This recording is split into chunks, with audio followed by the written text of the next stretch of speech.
వచ్చి ఈ రోడ్డు అంతా ఖరాబ్ అవటమే కాకుండా 24 గంటలు వాహనాలు తిరిగే రద్దీలో భాగంగా కంప్లీట్ గా దుమ్ము ధూళి లేచి ప్రజలు గుంటలు పడి రోడ్డు గుంటలమయం అయిపోయి చాలా ఇబ్బందులు పడుతున్నారు గత 4-5 నెలల బట్టి. అయినా సరే కమిషనర్ గారికి కలెక్టర్ గారికి గతంలో ఎన్నో సార్లు రిప్రజెంటేషన్ ఇవ్వటం జరిగింది.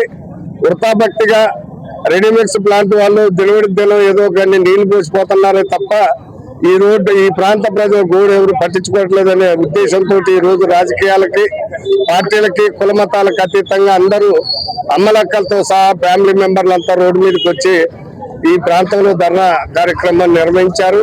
ఇప్పటికైనా మున్సిపల్ అధికారులు R&B అధికారులు వెంటనే స్పందించి ఈ రోడ్డు మరమ్మతు చేసి ప్రజలకు ఇబ్బంది కాకుండా డస్ట్ లేకుండా వాళ్ళు వెంటనే చర్యలు తీసుకోవాలని మీ ద్వారా ప్రభుత్వాన్ని డిమాండ్ చేస్తా ఉన్నాం. దాంట్లో భాగంగానే ఇప్పటికైనా ఈ సమస్య పరిష్కారం కాకపోతే రాబోయే రోజుల్లో ఈ రోజు ఆరంభం మాత్రమే, రాబోయే రోజుల్లో ఉధృతంగా ఉద్యమం ఉవ్వెత్తున ఎగిసిపడే విధంగా ఉంటుందని మీ ద్వారా ప్రభుత్వాన్ని హెచ్చరిస్తా ఉన్నాం. ఈరోజు 48వ డివిజన్ పరిధిలోనే గణేష్ నగర్ ఏరియా, దానాయగూడెం పార్క్ ఏరియాలో గత 4-5 నెలల నుంచి కూడా చాలా ఇబ్బందికరంగా ఉంది వాతావరణం. ఎందుకంటే ఇక్కడ సైడ్ వాల్ నడుస్తూ ఉంది వర్క్. ఆ సైడ్ వాల్ నడవటం వల్ల హెవీ లారీలు ట్రాన్స్పోర్ట్ అవుతా ఉన్నాయి ఇటేపు ఈ ప్లాంట్ ఉండటం వల్ల.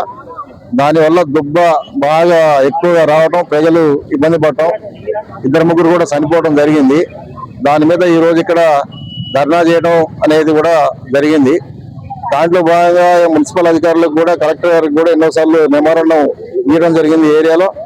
దాంట్లో కార్పొరేటర్ గారు కూడా చాలా సార్లు కూడా రిప్రజెంటేషన్ ఇచ్చి ఉన్నారని చెప్పి తెలిసింది. మరి ఆయన గారు కార్పొరేటర్ స్వయంగా రిప్రజెంటేషన్ ఇచ్చినా కూడా స్పందించే పరిస్థితి లేదు ఈ ఏరియాలో. మరి ఎందుకనేది ఒకసారి మరి గౌరవ మంత్రి గారు అర్థం చేసుకోవాలి. ఎందుకంటే ఈ ఏరియా మరి ఖమ్మం డివిజన్ అనే 48వ డివిజన్ ఖమ్మం టౌన్ కి అనుసంధానం ఉంది కాబట్టి, ఎందుకంటే ఆయన నియోజకవర్గంలో ఉంది, ఆయన ఎమ్మెల్యేగా ఉన్నారు, తర్వాత అట్లాగే మంత్రి గారుగా ఉన్నారు. మరి ఈ ఏరియా సమస్యని సాల్వ్ చేయాల్సిన బాధ్యత ఆయన గారి మీద ఉంది. ఎందుకంటే గతంలో ఈ ఏరియాలో చాలా ఇబ్బందులు పడి ఉన్నారు కాబట్టి ఇప్పుడు మంత్రిగా ఈ ఏరియా నియోజకవర్గానికి సంబంధించి ఎమ్మెల్యేగా మంత్రిగా ఉండి మరి ఏరియా సమస్య మీద ఎందుకు పాసారం చేస్తారో అర్థం కాని పరిస్థితిలో ఉంది. కార్పొరేటర్ ఎవరైనా కానీ పని మాత్రం అఫీషియల్ గా ఉన్న గవర్నమెంట్ పని చేయించాల్సిన బాధ్యత ఉంది. ఆ విధంగా మరి ముందు పని చేయించాలి, ప్రజలకు ఇబ్బంది లేకుండా చూడాల్సిన బాధ్యత కూడా మంత్రి గారి మీద ఉంది.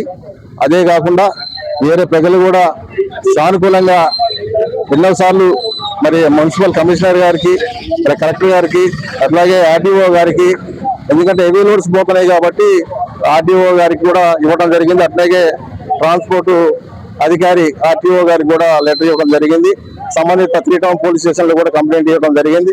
మరి వీళ్ళందరూ కూడా ఇలా ధర్నా చేయగానే అందరికి వచ్చి మాట్లాడుతూ ఉన్నారు. ఆ సమస్య లేకుండా ఉంటే ఈ ధర్నా అనేది జరిగేది కాదు. అర్థం చేసుకొని ఈ సమస్యను సాల్వ్ చేయాలని చెప్పి కోరుతూ ఉన్నాం.